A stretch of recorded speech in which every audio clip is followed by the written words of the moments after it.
Hi there, this is JKS Plays, wanting to provide yet another answer to a question that I asked myself.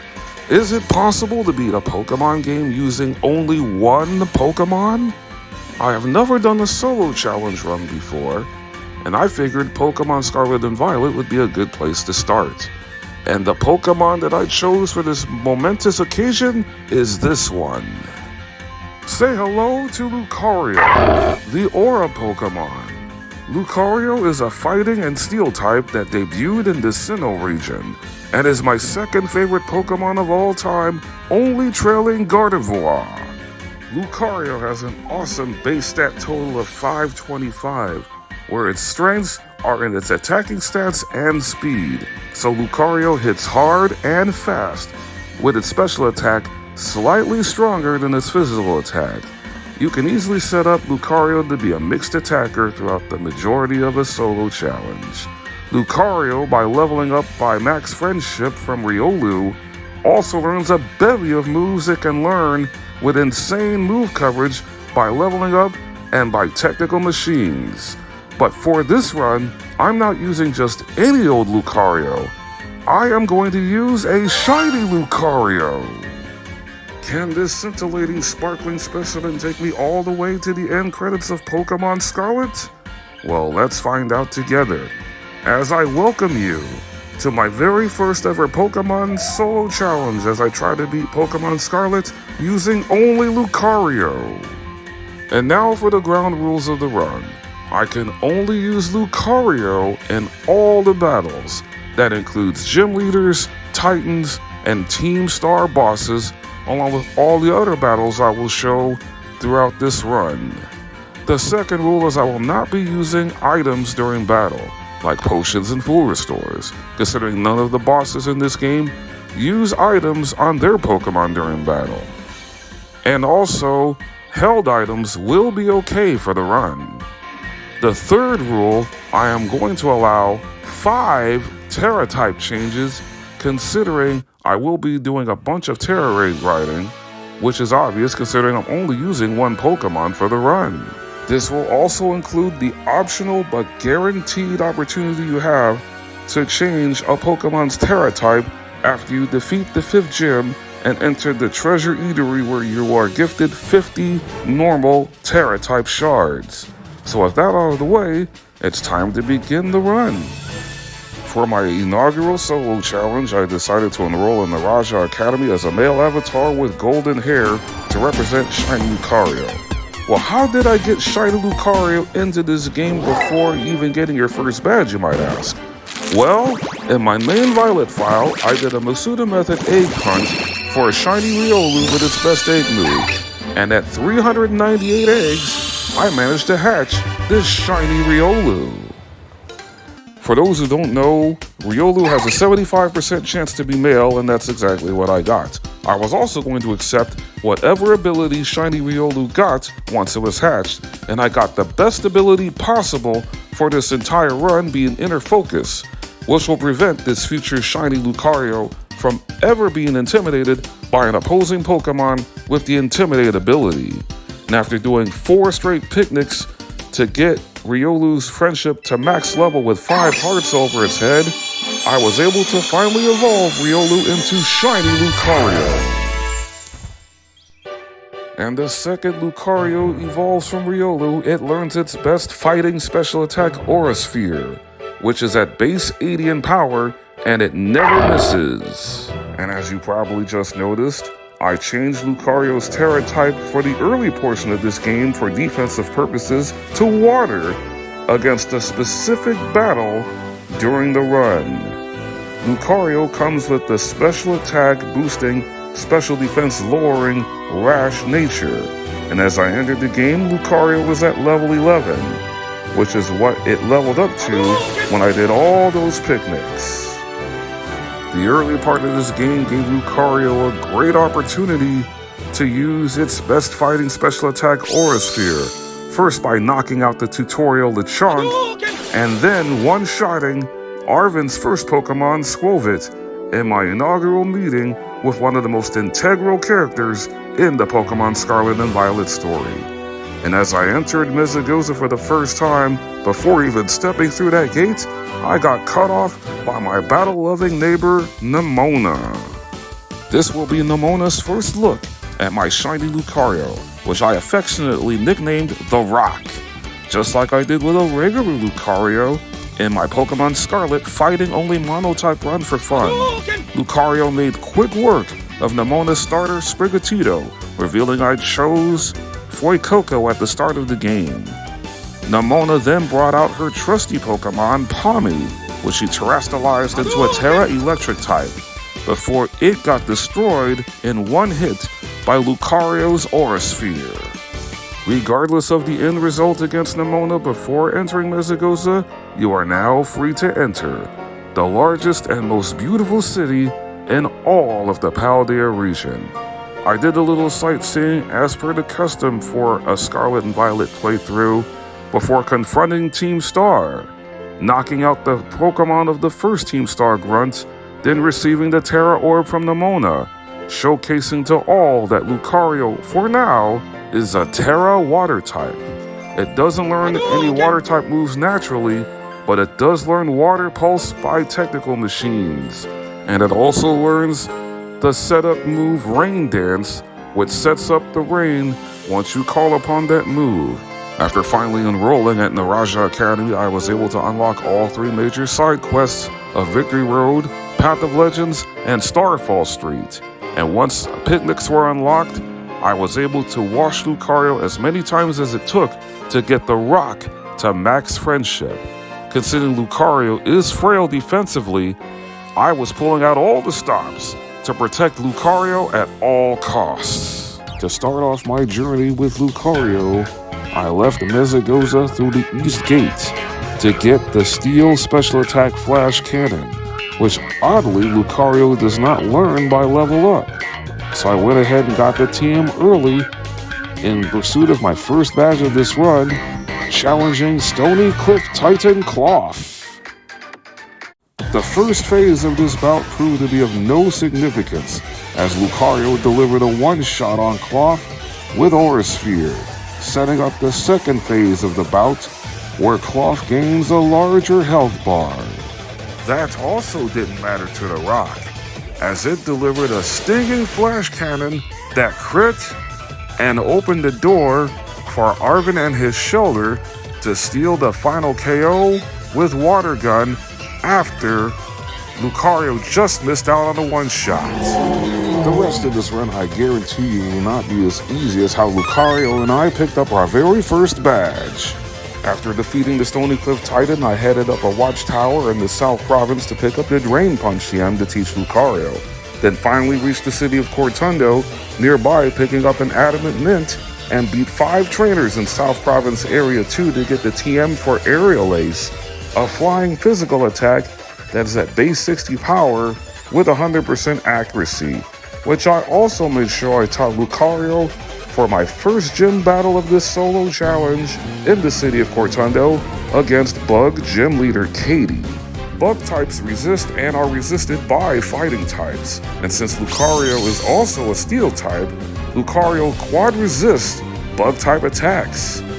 Katie's bugs never got a chance to make a move or land an attack, as they all got dropped like flies in a single hit with one aerial ace each, including Katie's ace, Bug Terra Teddiursa.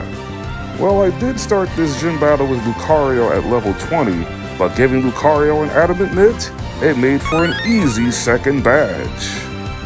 For badge number 3 in this run, I elected to enter Artisan Town, leaping into action against Grass Gym Leader Brastius. At this point, Lucario is at level 21 as I entered into this gym battle against Brastius' first Pokemon, Petalil, who instantaneously got dropped by a critical hit Aerial Ace. The second Pokemon, Smoliv, also was forced into a quick exit with a second Aerial Ace. But for Grass Terra Sudowoodo, it would take 2 Aerial Ace attacks to put the tree down due to the fact that Sudowoodo has the Sturdy ability. Sudowoodo made things a little bit easier by missing Trailblaze due to the power of friendship, enabling for Lucario and I to score another easy gym badge victory in the early portion of this run. As a reward for defeating Brassus, he gives you another TM that Lucario can learn in Generation 9, Trailblaze. After 3 badges have officially been claimed, I decided to step out of Paldea for a while and enter the land of Kitakami, unlocking the hidden treasure of Area 0 Part 1, the Teal Mask DLC. There are several TMs found in Kitakami that I no doubt will utilize when I teach those moves to Shiny Lucario. But the Rock and I also came to Kitakami in order for Lucario to grow stronger even naturally, as I was confronted by the 2 Blueberry Academy siblings, Carmine and her brother Kieran.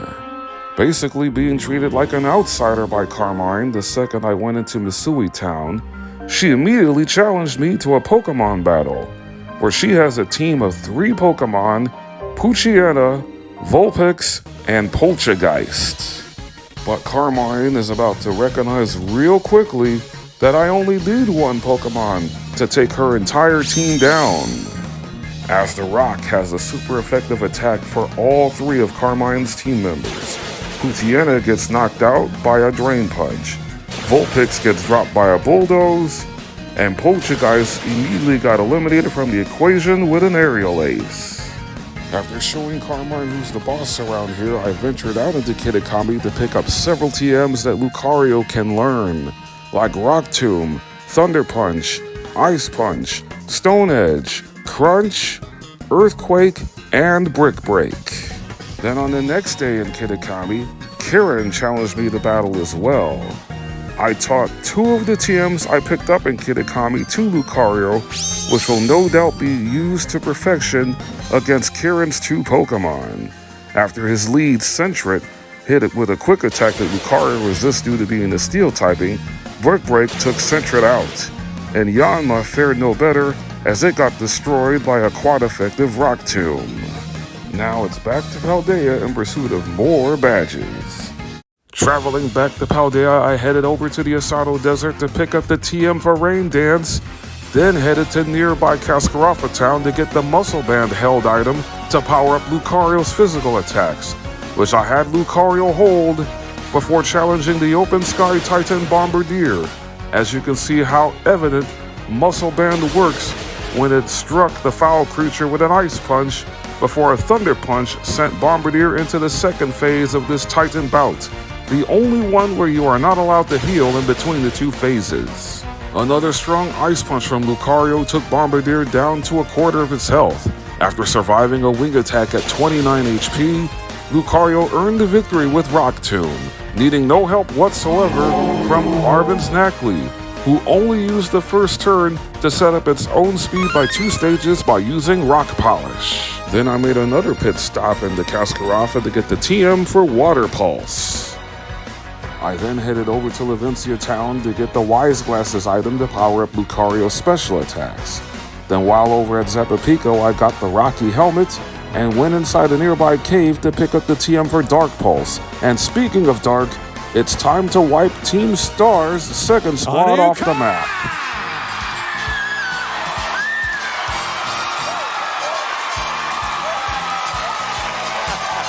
This is the one Team Star fight I know that Lucario was destined to dominate, as Dark Leader Giacomo leads off with Poniard, who also shares the secondary steel typing, making it 4 times weak to any fighting attack Lucario throws at it. In this case, it ended up being Brick Break, and the main reason why I bred this shiny Lucario as a Riolu with the Inner Focus ability, to not have his attack stat get lowered by the Starmobile's Intimidate, which gives the Rock free reign to chop down on this jacked up Revavroom with 2 consecutive unaltered Brick Breaks to send the first Team Starmobile into the junkyard, also earning me my 5th badge in this run.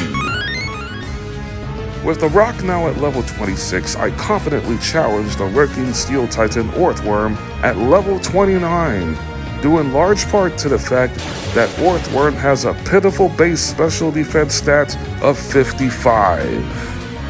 One Aura Sphere decimated Orthworm in the first phase. Then for phase 2, a second Aura Sphere took Orthworm down low again. And after Arvin's Toadstool lowered the defense of Orthworm by 2 with Screech, I then called for Lucario to slap that silly slug into submission with a Force Palm, destroying our 3rd Titan and claiming our 6th badge.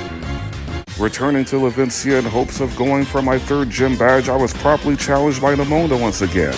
She added a Rockruff to her team, but not even her Rockruff is tougher than the Rock, as my shiny star took down all 3 of Nemona's Pokemon in one decisive hit with the combination of Drain Punch, Earthquake, and Ice Punch, which befelled her starter Pokemon, now at its middle stage, Floragato.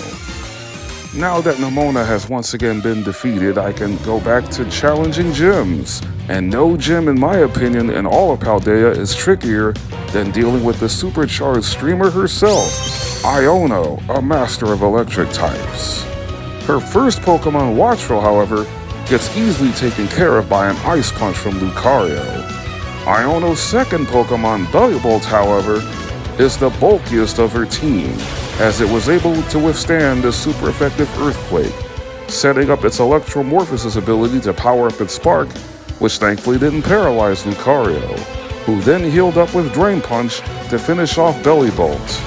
Iono's third Pokemon, Luxio, has the Intimidate ability, which immediately gets nullified by Lucario's Inner Focus, making Luxio a sitting duck to get erased by a super effective Earthquake. And the main reason why I think Iono's gym is the trickiest in all of Paldea is because of her levitating ace Pokemon, Mismagius. The second it terrestrializes into Terra Electric, Mismagius has 0 weaknesses. Lucario healed back up to green health by hitting Mismagius with a Drain Punch, then Mismagius went for its patented Hex attack that whiffed due to the power of friendship, before a second Drain Punch took Mismagius out. Badge number 7 is now ours, but claiming badge number 8 will provide Lucario with one of its stiffest challenges in the run so far. Now it's time to bust through this potential roadblock of the run, the Team Star Fire Base. It's a new Viper!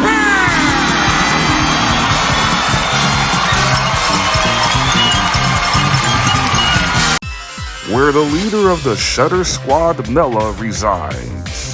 She has a dangerous team of 2 fire Pokemon, with the first of those 2 being Torkoal, setting up the Sun upon entry with its Drought ability to power up Fire-type moves by 50%, before I decided to hit Mela with my trump card, terrestrializing Lucario, who's weak to fire, into a Terra Water type.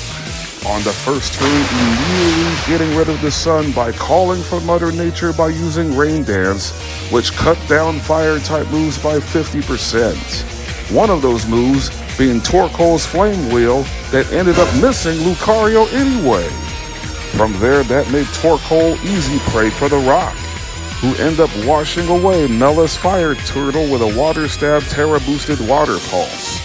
And now Mela was down to just the Shatter Starmobile left in attempts of protecting her base. However, I also gave Lucario the Damp Rock that increases rain turns from 5 to 8. Lucario's defense got lowered by 2 with Screech before Lucario retaliated with this Water Stab Terra-boosted Water Pulse for over half of the Starmobile's health. The Starmobile then struck for a Nerf Blazing Torque that only took off 10 Lucario hit points and even caused a burn, before the second Water Pulse ended what turned out to be a glorified car washing.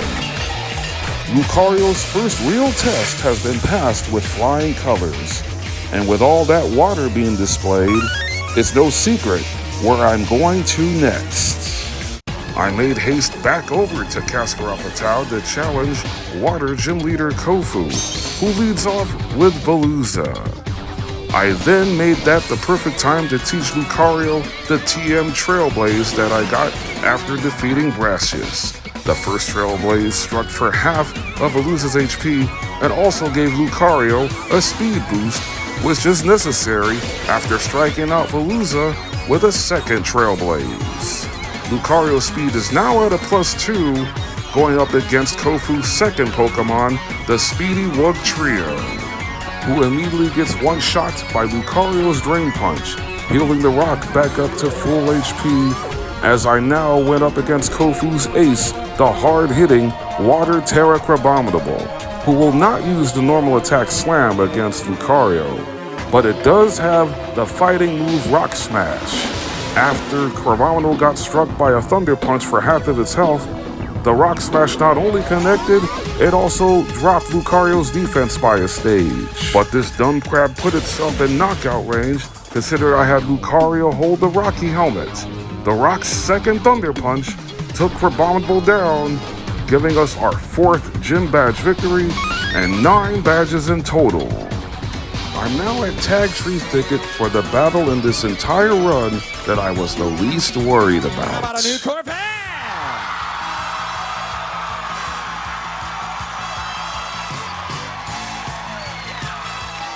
It's the usually toxic struggle against Team Star's venomous wielder of poison, Atticus.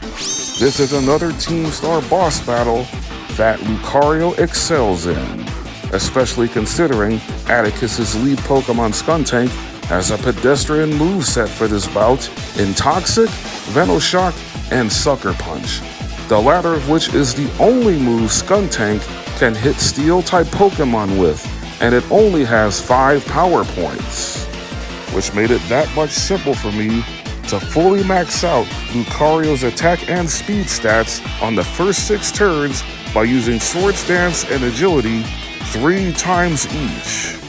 Once all this setup was done, Atticus was checkmated, as all 3 of his Pokemon and then the Navi Starmobile got dropped by a flurry of earthquakes that hit a magnitude of 10 on the Richter scale.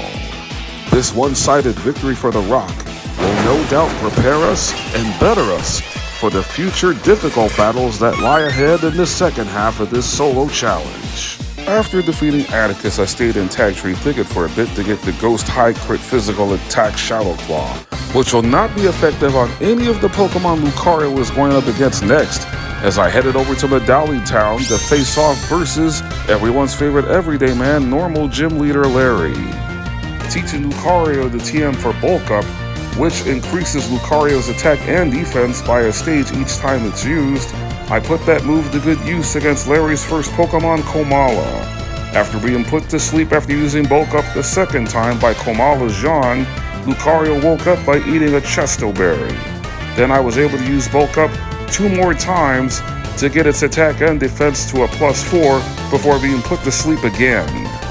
Once Lucario fell asleep, I decided to wait out for as many sleep turns as possible, clicking Bulk Up, that way Komala will not hit Lucario with Sucker Punch. At +4 in defense, Komala's Slam does virtually nothing. Then Lucario immediately woke up on the next turn, allowing for me to set up Bulk Up for a 5th time. After another pathetic Slam attack connected with Lucario, both Komala and the Dunsparce got wiped out by back-to-back +5 Drain Punches. Larry's final Pokemon is his ace, the normal and flying type from Sinnoh, Staraptor, who also has the Intimidate ability, which got negated by Lucario's Inner Focus. And the moment Larry terrestrializes the Staraptor into a Terra normal type, it makes Lucario's Drain Punch super effective. Staraptor's neutral aerial ace barely tickled Lucario at +5 defense, and with Lucario's 3rd Drain Punch, it safely secures the Rock and I our 5th Gym Badge, and our 11th overall badge in this Pokémon Scarlet Lucario-only solo challenge. But even after beating Larry, we still can't leave Medali Town just yet. Returning to the Medali Gym, I was confronted by top champion Geeta right after defeating Larry in the gym battle. It's the second time you meet up with Geeta because she introduces herself to you after you defeat the 3rd gym. But the reason why this encounter with Geeta is significant is because I'm also challenged to yet another battle by my rival Nemona, who appears to be awestruck by the fact that Geeta is starting to show interest in me. Geeta not only wants to see me in action for the first time, observing this matchup with Nemona, she's even kind enough to heal up my Pokemon right before the battle begins. Nemona now has a team of 4, and her lead Pokemon Rockruff has now evolved into Midday Lycanroc. Nemona always likes to start the battle off quick by having Lycanroc use its rock physical priority attack Accel Rock. And since Lucario Quad resists that move, Lycanroc's next best attack is Bite, that has a 10% chance to flinch. But since Lucario's inner focus ability prevents Lucario from ever being flinched, Lycanroc was done for after it took Lucario's Drain Punch to its dome piece. Nemona's second Pokemon Pawmi has now evolved into Palmo, gaining the secondary fighting type, yet it's still no match for an Earthquake. Nemona's newest Pokemon to her team is the Dragon-type Goomy, who instantly gets dropped by an Ice Punch. And now Nemona was down to her ace Pokemon, the starter, now a fully evolved Grass Cat Meowscarada, whom Nemona wasted little time in terastallizing. And upon evolving at level 36, Meowscarada gains its broken signature maneuver Flower Trick that always crits, striking for a quarter of Lucario's health despite the fact that Lucario's secondary Steel type resists Grass type attacks. But like Goomy before it, Meowscarada went down in one decisive blow to a super effective Ice Punch, giving me another solid victory over Nemona. And as a reward for battling in front of the top champion, I get 5 Terra Blast TMs. I made it over to Kid Akami again to further progress in the Teal Mask story, completing a run of Ogre Alston to get the EXP Charm. Before heading over to Montenevera Town to challenge for my 6th gym badge, I headed down to one of the early route beaches in Paldea to catch a low-level Magikarp, which is only going to be used as a sacrifice as I went up against the MIC of RIP, the Ghost Master herself, Rhyme, in a double battle against her team of 4 hard-hitting ghosts, including her first 2 being the Part Fairy type Mimikyu and the Pure Ghost type from the Hoenn region, Banette. For this gym battle, I decided to take full advantage of the free guaranteed Terra type change by getting 50 normal Terra shards at the Treasure Eatery, which I used to change Lucario's Terra type from water to normal. Banette immediately targeted Lucario with the priority Ghost attack Shadow Sneak, which whiffed due to Lucario terastallizing into Terra normal. The rock then struck everyone on the field with Earthquake, taking off half of Banette's HP, knocking out the next door Magikarp, and breaking the disguise of Mimikyu, who retaliated with a critical hit slash. And at the end of this opening turn, Lucario was gifted an Omni boost to all 5 of its stats due to this gym's gimmick. Now that I'm faced with a 1-on-4 disadvantage, that meant Lucario was going to have to take some punishment, shrugging off a Sucker Punch from Banette before destroying Rhyme's first Ghost with a +1 crunch. Mimikyu's second slash thankfully didn't get a critical hit as Rhyme brought out her 3rd Pokemon Houndstone, and at the end of the turn, Lucario got a boost to both its attack stats, putting Lucario at a +2, destroying Houndstone with a Shadow Claw. Lucario leveled up to 48 at that time, which allowed for Lucario to learn the Steel physical attack Meteor Mash. Mimikyu then struck Lucario for a 3rd slash that also gained a concerning 2nd crit as Rhyme brought out and eventually terastallized her ace Pokemon, Toxtricity, into a Terra Ghost type.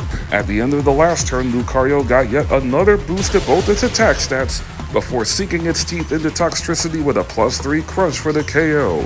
Mimikyu was about to deliver a 4th potentially lethal slash that was off the mark. And at the end of this turn, the crowd went wild for the last time, giving Lucario a boost to its speed before Mimikyu was finally disposed of with a +3 Meteor Mash that ironically enough landed a critical hit. Now, all these second half battles in this run are starting to ratchet up in both intensity and difficulty.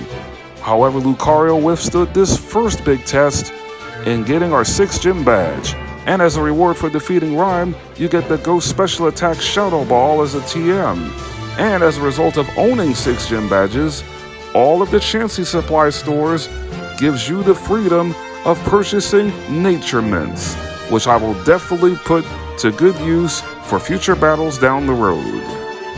I have not challenged the Titans for a while, considering there's only 2 left.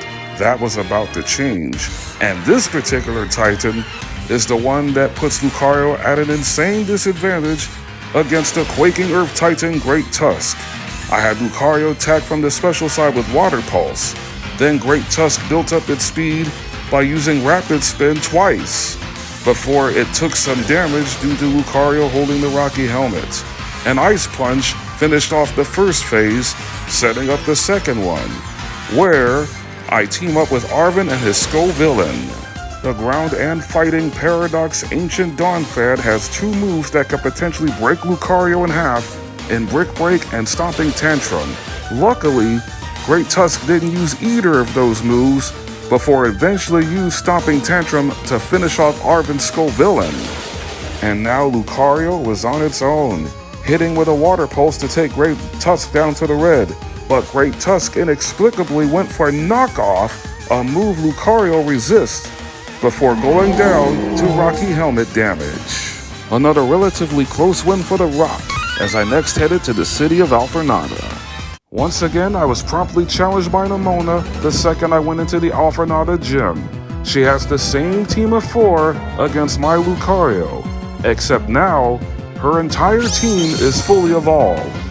The Rock was at level 50 when I accepted Nemona's latest challenge. Lucario then simply breezed through Nemona's first 3 Pokemon, with a pair of Earthquakes and an Ice Punch for Sliggoo, to set up a grueling battle of attrition with Meowscarada. Considering Nemona's Lycanroc had Sand Attack at this stage, I had Lucario hold a Clear Amulet, but Lucario was faster than all of Nemona's Pokemon except for Meowscarada, who delivers a devastating guaranteed critical hit Flower Trick. If I had the Muscle Band on Lucario, that Ice Punch probably one-shots. Lucario had to take a second critical hit Flower Trick as a consequence before finishing off the Weed Cat with a Drain Punch. This tense battle with Nemona was not only a warm-up, it served to be a warning for our next opponent, Psychic Gym Leader Tulip, who leads off with World Champion Farigiraf. I was not fooling around, as I had Lucario set up its attack stat immediately to +2 on the first turn while using Swords Dance. Farigiraf easily could have used Reflect, but it opted to deal damage with Zen Headbutt before the Long Neck Giraffe, followed by Gardevoir, Espathra, and Psychic Terraflorges gets absolutely obliterated. Tulip was definitely not smelling what the Rock was cooking. We now have 7 gym badges, and 14 badges in total, now getting another crucial TM as proof of the victory in the hard-hitting special attack, Psychic. With Lucario now at level 55, I next made the upward climb to Glaciato Mountain, challenging Ice Gym Leader Grusha. Ice is a type that both of Lucario's types, being Fighting and Steel, is super effective against. I had Lucario sharply boosted speed by 2 stages on the first turn with Agility, considering Frostmoth loves to use Tailwind to set up Grusha's team's speed for 3 turns. The Agility setup proved to be unnecessary, as Frostmoth missed its Blizzard, enabling for Lucario to completely dissect all 4 of Grusha's Pokemon. Frostmoth by a quad-effective Rock Slide, and Grusha's remaining 3 Pokemon all got Meteor Mashed into oblivion. And now that the Rock and I have all the gym badges, I've officially qualified for the Pokemon League. But before I make that challenge, there's still 2 Team Star bases and 1 more Titan fight to conquer. Now it's time for Shiny Lucario and I to raid our 4th Team Star base. It's a new Cadillac!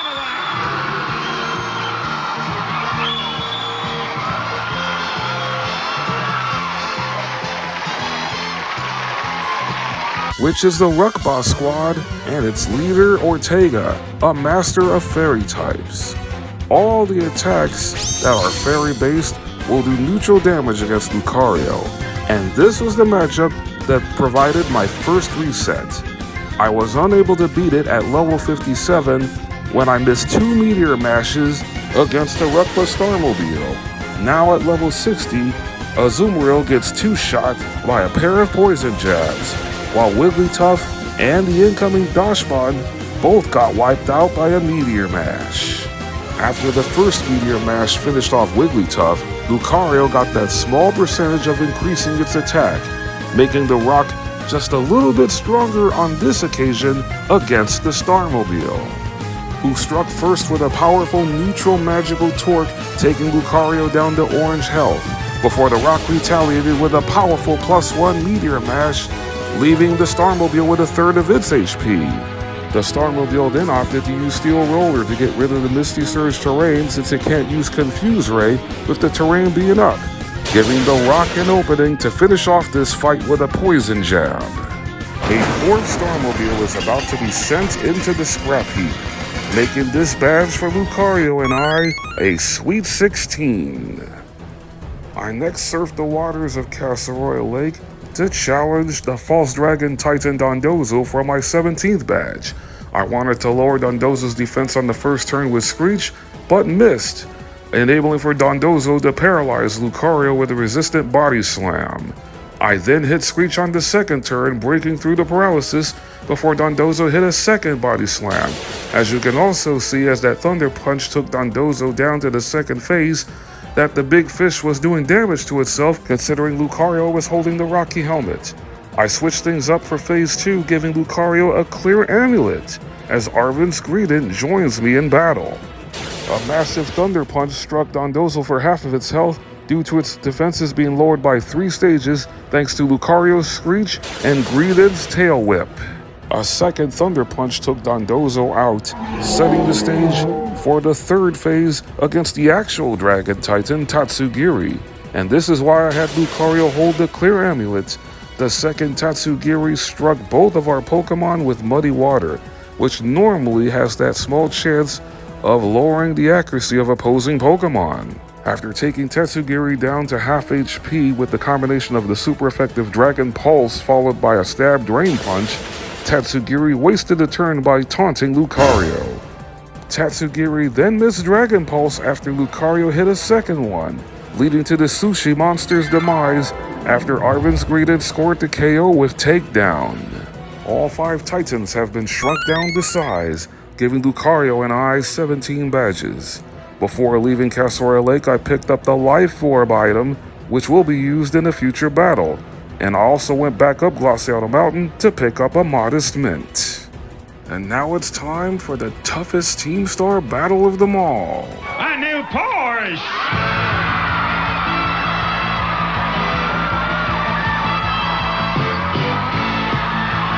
Versus Team Star Cap Squad leader Aerie, a master of fighting types.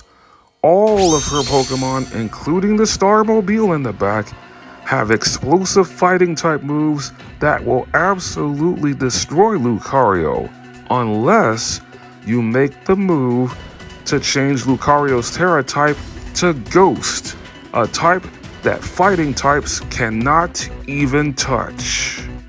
Which means Lucario gives up its immunity to poison against Aerie's first Pokemon Toxicroak, getting a free turn by terrestrializing, using Calm Mind to boost its special stats by a stage, considering Toxicroak went for Brick Break, which would have knocked Lucario out if I didn't terrestrialize. Toxicroak's next best attack is the Dark Priority move Sucker Punch, which is super effective against Ghost types, giving Lucario the perfect opportunity to freely set up its special stats and its speed by 2 stages with agility.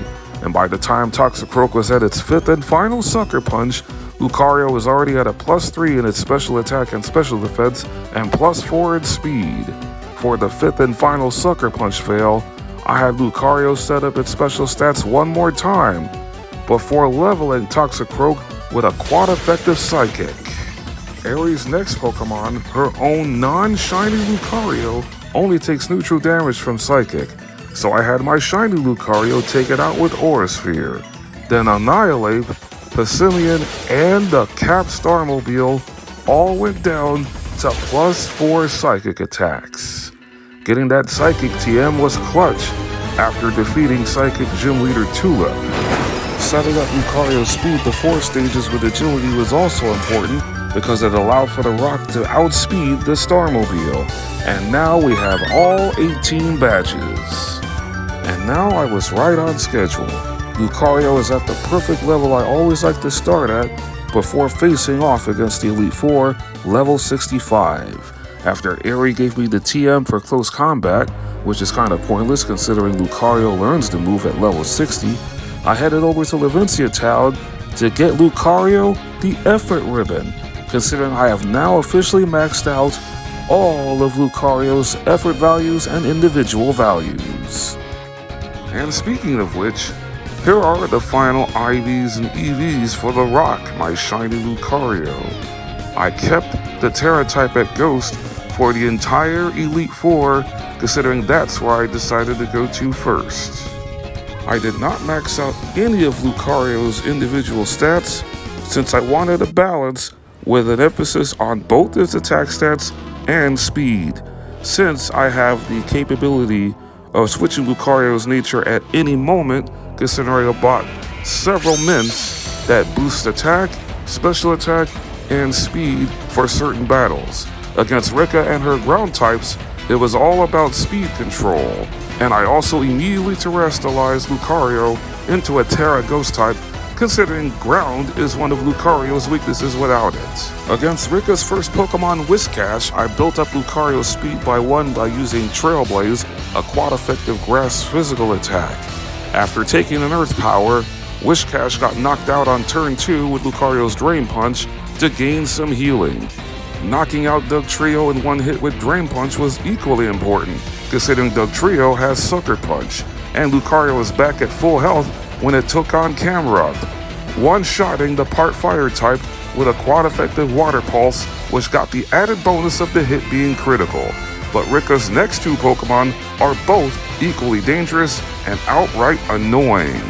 Unless you have hazards set up, Donphan is never going to be knocked out on the first hit with its Sturdy ability, so I simply had Lucario brute force it, taking out Donphan in 3 turns with 2 Drain Punches after an opening Ice Punch, setting the stage for Rika's ace to take the field in Ground Terra Clodsire, a Pokemon that loves to stall you out with Toxic, considering it also has Protect, Earthquake, and Liquidation. Clodsire, as predicted, protected on turn 1. On the next turn, Lucario healed up a bit by striking Clodsire with Drain Punch, then Rika elected to shake things up a bit by delivering a double-stab Terra-boosted Earthquake, which took Lucario back to less than half of its HP. I then used Trailblaze on the next turn, taking Clodsire down to the red and gaining Lucario a speed boost. Then Clodsire badly poisoned Lucario on the next turn with Toxic, and even though the damage doubles every turn, I was not the least bit worried when Clodsire used Protect on the next turn because I knew Lucario was going to have some health left, allowing for me to knock out Clodsire with any move except for Water Pulse due to Clodsire's ability. Lucario ended up blazing a trail to its first Elite Four win. One of the main reasons why I went with Ghost as the Terra type for the Elite Four was because few Pokemon throughout this entire Elite Four challenge have counters to that type. As far as the Elite Four's second member Poppy is concerned, none of the Pokemon on her team has a Ghost or Dark type move. That's why I immediately terrestrialized Lucario again against Poppy's first Pokemon, Copperajah. I delivered a super effective Earthquake to take Copperajah down to the orange before it struck with high horsepower, boosted by its sheer force ability, before the elephant got dropped by a Drain Punch. Out second for Poppy is her bulkiest Pokemon, Corviknight, which also has the pressure ability. I struck with Thunder Punch for half of Corviknight's health, then it set up its defense with Iron Defense, making the second Thunder Punch not do as much damage. Corviknight helped me along the way by delivering weak coil damage to itself by striking Lucario with Brave Bird before the third Thunder Punch took the steely bird out. I gave the rock the scope lens to hold to further increase critical hit ratio, and that was proven evident on this Ghost Stab Terra boosted Shadow Claw, which wiped out Bronzong. And now Poppy was down to her last 2 Pokemon, with the next one being Magnezone. After healing up with Drain Punch, Magnezone foolishly set up a light screen on the first turn before it got knocked out by a second Drain Punch, and that put Lucario in good health, going up against Poppy's ace Pokemon, Steel Terra Tinkaton. And as Poppy terastallizes her precious Pokemon, the only thing that could potentially go wrong at this point of the battle is if Tinkaton lands a double stab Terra boosted Gigaton Hammer and landing a critical hit with it. It's a move so devastating it cannot be used twice in a row, and after Lucario healed with Drain Punch, I prepared for the worst.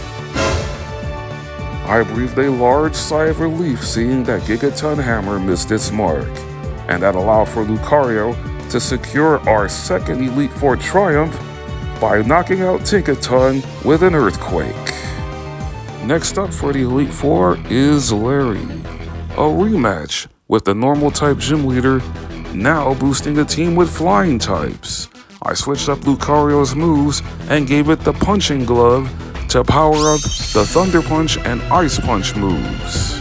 I also once again fed Lucario an Adamant Mint to power up its physical attacks, as it destroys Tropheus in one hit with a quad-effective Ice Punch, a move I knew I needed to use against Larry's team, considering all 5 of Larry's Pokemon is weak to ice, which includes his familiar Staraptor, who failed to intimidate Lucario because of the inner focus ability. I terastallized Lucario into Terra Ghost, but it turned out I did not need to when Lucario's first Ice Punch landed a freeze.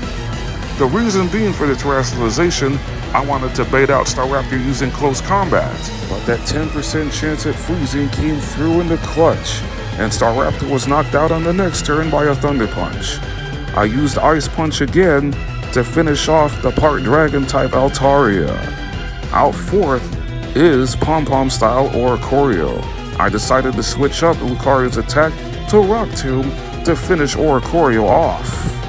Rock Tomb also ended up critting, as Larry was down to his ace Pokemon, the part fighting type in Flying Terra Flamigo, who could still hit Lucario with a fighting type move due to the fact that it has the Scrappy ability. I clicked Ice Punch again, and it landed yet another freeze. I've never had a battle with this much luck in freezing Pokemon, as Lucario delivered one final attack to take down Flamigo, securing our third Elite Four victory very handily. For this final Elite Four fight against Dragon Master Hassel, I changed Lucario's nature again, this time to Impish, increasing Lucario's defense and decreasing Lucario's special attack. I once again terastallized on the first turn to Terra Ghost, considering Noivern has Super Fang, a normal attack that automatically cuts opposing Pokemon's HP in half. In order to survive this battle, I was not going to allow that to happen to the Rock, who ended up dropping Noivern in one hit with a quad-effective Ice Punch, forcing Hassel to bring out one of his strongest Pokemon, Haxorus, who instantaneously got wiped out by a Dragon Pulse. Hassel's third Pokemon is Dragalge that has the Poison Point ability, so I knew full well not to attack with Ice Punch. I simply finished off Dragalge in 2 turns by using Earthquake followed by a Dragon Pulse. Hassel's fourth Pokemon is probably his weakest in Flapple, as it also got dropped by a quad-effective Ice Punch, setting the stage for the main event of this Elite Four fight against Hassel's ace, Dragon Terra Baxcalibur, the main reason why I changed Lucario's nature to Impish in the first place. After striking Baxcalibur with a super effective Dragon Pulse, I prepared myself for the inevitable. Thanks to the Impish nature decreasing the special attack, Baxcalibur was about to strike with its signature move, Glaive Rush.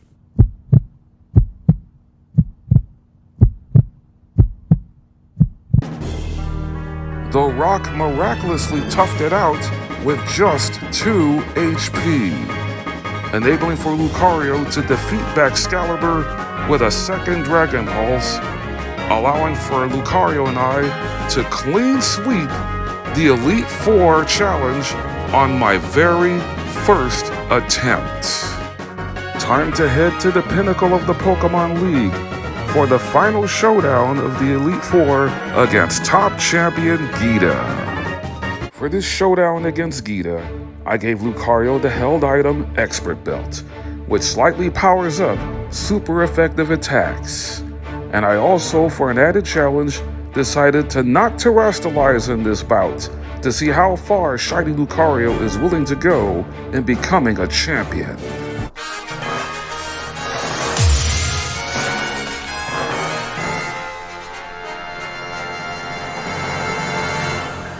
Also, I gave Lucario a modest mint to once again power up its special attacks as Geeta leads off with a Spathra, a Pokemon that I clearly don't want to set up on in a solo challenge because it has the ability Opportunist.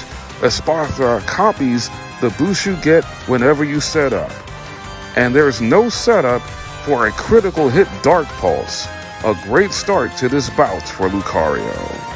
Geeta's next best Pokemon against Lucario is Avalugg because it has both Earthquake and Body Press, but it's still very weak on the special defensive side as it got one shot by Lucario's Flash Cannon. Go-Goat, however, is a little bit problematic after hitting Play Rough on the first turn, which lowered Lucario's attack stat. Go-Goat's second round of Rough Play wasn't as fortunate, and Lucario wasn't having any more of that nonsense, finishing off Go-Goat with a Dark Pulse crit.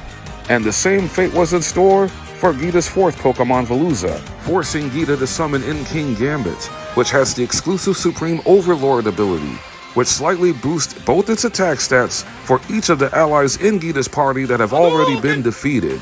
Add King Gambit to that defeated list after it got destroyed by a quad-effective Aura Sphere. And now the top champion is down to her ace Pokemon, Rock, Terra, Glimora. For this championship bout, I've only showcased 3 of the 4 selected moves for Lucario. Guess what the 4th move is? If you guessed close combat, you're absolutely right, but thanks to the attack drop, Glimora was left with half of her HP, giving Geeta's ace the opportunity to land a super effective Earth Power.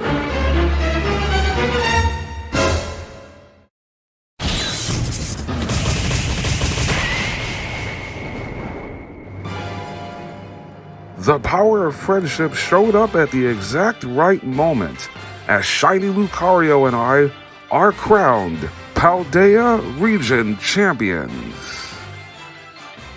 After that dramatic win over Geeta, I next accepted the challenge from Mr. Clavell in front of the Naraja Academy entrance. This is the only other time in this entire challenge that required a reset. More on that in a moment as Lucario deals with the first Pokemon Clavell sent out, Oranguru, who put Lucario to sleep in 2 turns with Yawn after being knocked out by a second Dark Pulse. However, Lucario shook it off by eating a Chesto Berry. Predictably, Houndoom came out second, threatening Lucario's existence with Fire Blast, but Houndoom got one shot by Lucario's signature Aura Sphere. The biggest dilemma I had at the start of the bout was to give Lucario either a Chesto Berry to heal off the sleep, or a Rust Berry to heal off the burn from Poltergeist Will-O-Wisp. Chesto Berry was definitely the way to go, as a Flash Cannon followed by a critical hit super effective Shadow Ball took Poltergeist out. Next up for Clavell is Amoonguss, who has Hex, which will be powered up due to the fact that Lucario is suffering burn status. But after a second Flash Cannon, Amoonguss was also taken down. Out fifth for the director is Abomasnow, a Pokemon that gets its defenses boosted the second it enters into battle due to its Snow Warning ability. But even Abomasnow is no match for an Aura Sphere. And now for the reason why I had to reset once in this battle. Clavell's final Pokemon, Quackavolt. I had to feed Lucario a modest mid again, considering the first time I went up against Quackavolt, it outsped with its signature move Aqua Step after hitting Aqua Step on the first turn against Lucario, enabling for Quackable to get the knockout. I also made sure I terastallized to avoid being struck by a Brick Break, and thankfully the terastallization paid off, as this one Shadow Ball scored a second critical hit, and down goes the Duckling Pokemon. Now that Clavell has been defeated, the next 3 battles coming up will finish all 3 major storylines. I next headed down to the Mesocoza Battle Court to face off against Nemona in a battle of Paldea region champions. My shiny Lucario is now at level 75, and is going to stay that way for this battle. Because for those of you who may not know, in this final showdown with Nemona in the base game, you don't gain any experience. I kept a speed boosting nature on Lucario and gave it a mixture of 2 physical and 2 special attacks, along with a Shell Bell to hold to gain valuable HP whenever Lucario lands an attack, considering all of Nemona's Pokemon are legitimate threats, including Meowscarada, once I knock out the first 5 Pokemon. But even that seems like a stretch, as Lucario first off goes up against Nemona's first Pokemon, her midday Lycanroc, who Lucario's had no problem with before in this run, and that doesn't change here as Lycanroc got one-shot by an Aura Sphere. Next up for Nemona is her trusty Pawmont, and considering now at this stage of the game Pawmont has close combat, I terastallized Lucario into Terra Ghost once again. Lucario was faster on this exchange and delivered a super effective Psychic to take Pawmont out. The stock of the rock was rising rapidly, as Nemona's next 2 Pokemon, 3-segmented Dunsparce and the incoming Orthworm, were quickly wiped out with 2 more Aura Spheres. Nemona then brought out her special defense master in Goodra, so I had to use physical attacks to finish Goodra off. First by delivering an Ice Punch, and after taking a Dragon Pulse, I had Lucario heal up a bit with the combination of Drain Punch and the Shell Bell. And now it was time for the final showdown with Nemona's Meowscarada. Even at level 75, the speed of the fancy feline is something to not take lightly, which is why I felt the need for a speed nature on shiny Lucario in order to stand a fighting chance. And Lucario clutched up once again with Ice Punch, scoring a critical hit, making Meowscarada taste its own medicine. Out of all the final battles in the 3 main stories of Pokémon Scarlet and Violet, this Victory Road finale with Nemona is no doubt the toughest of the 3 due to her well-balanced team. Being able to defeat Nemona for the last time with only 1 Pokémon seems impossible, but shiny Lucario and I found a way to make it possible. Next up, I went up against Penny and her team of 6 evolutions at the Naraja Academy schoolyard at night. For this battle, I had to get physical with shiny Lucario, once again feeding it an Adamant and giving Lucario a clear amulet to hold, that way its attack stat will not get lowered at all whenever any of Penny's evolutions decides to use Baby Doll Eyes. Penny's first Pokemon Umbreon quickly got deleted with back-to-back Drain Punches, forcing her to bring out the only real threat to Lucario in the Fire-type evolution Flareon, who was quickly knocked out by an Earthquake. For her third Pokemon Vaporeon, I decided to go with Poison Jab instead of the super effective Thunder Punch as one of Lucario's 4 attacks. The first Poison Jab did indeed land the Poison status before a second one took Vaporeon out. Having Earthquake in Lucario's moveset was also important, considering that's the only weakness for the Electric-type evolution Jolteon. And as far as Penny's 5th Pokemon, Leafeon, is concerned, it's pretty strong defensively, but even Leafeon can't withstand an Ice Punch, especially when Leafeon is frozen dead in its tracks.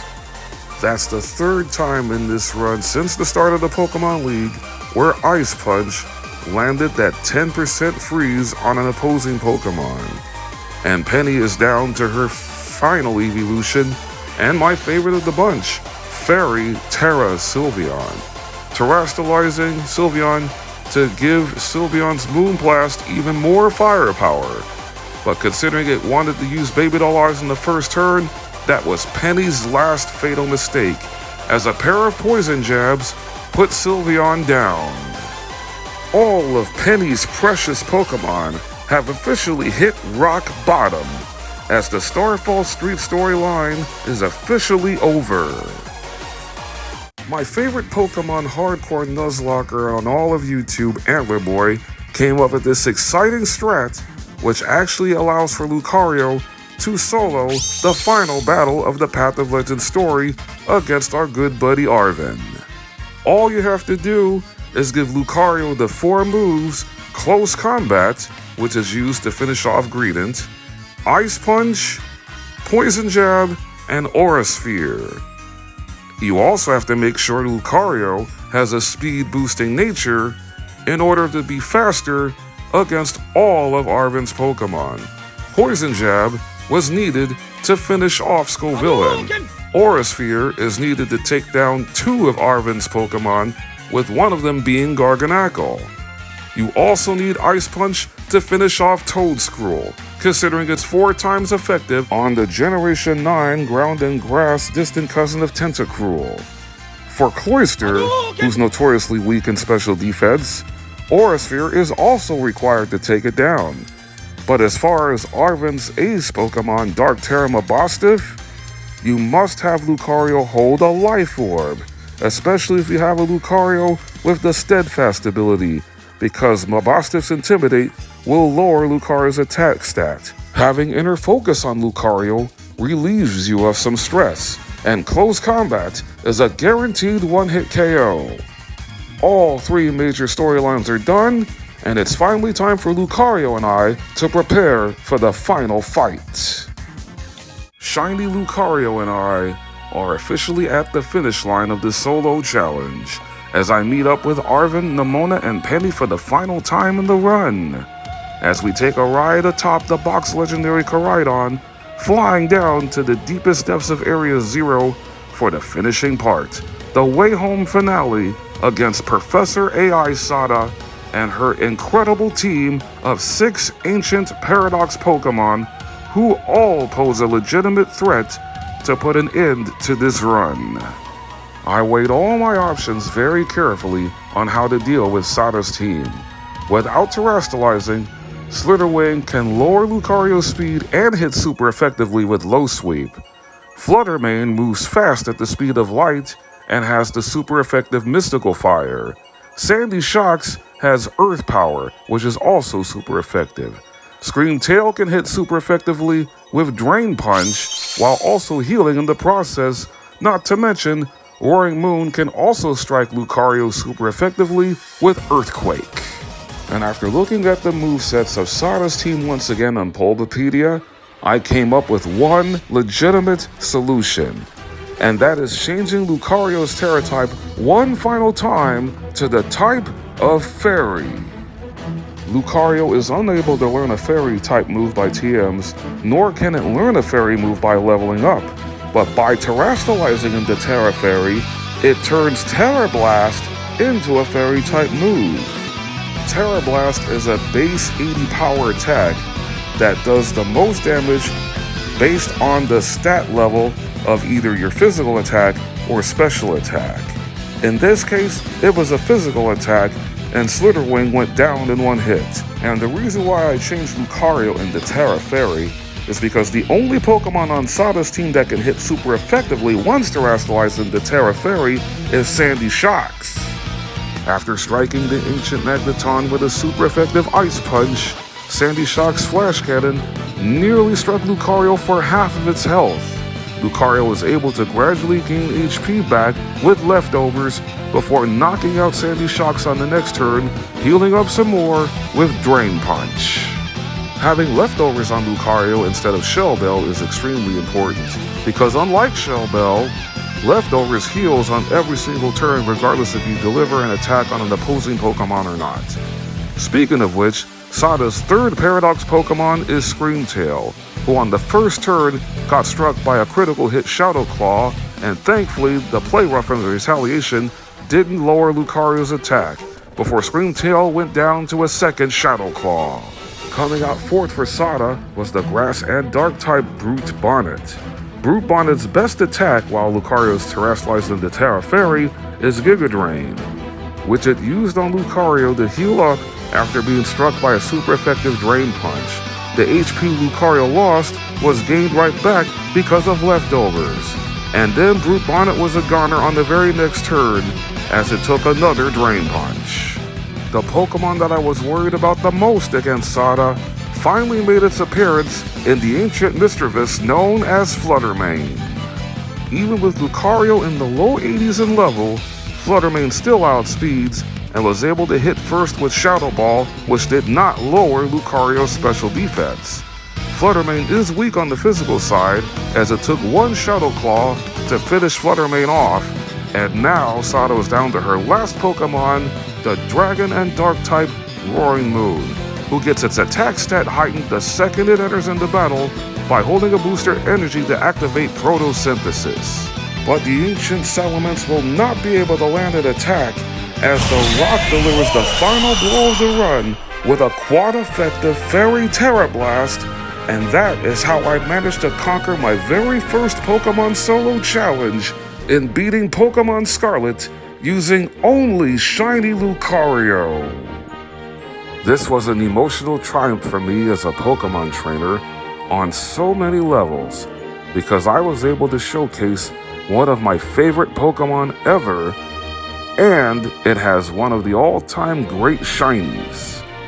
This whole run took me 16 hours and 24 seconds to complete, and I enjoyed every second of it. To all of you who took the time out and wanted to view this from the beginning to the end and enjoying this experience, I sincerely thank you from the bottom of my heart. If you love content like this, be sure to leave a like, and if you are a newcomer to this channel, please consider clicking on the subscribe button, because every subscription tells me that I am doing something right and will further inspire me to want to make even more gaming content. See you on the next one when I try to beat Pokemon Violet using all the evolutions as a celebration of 2025 being the year of Eevee. Until then, take care, God bless you all, and keep on shining.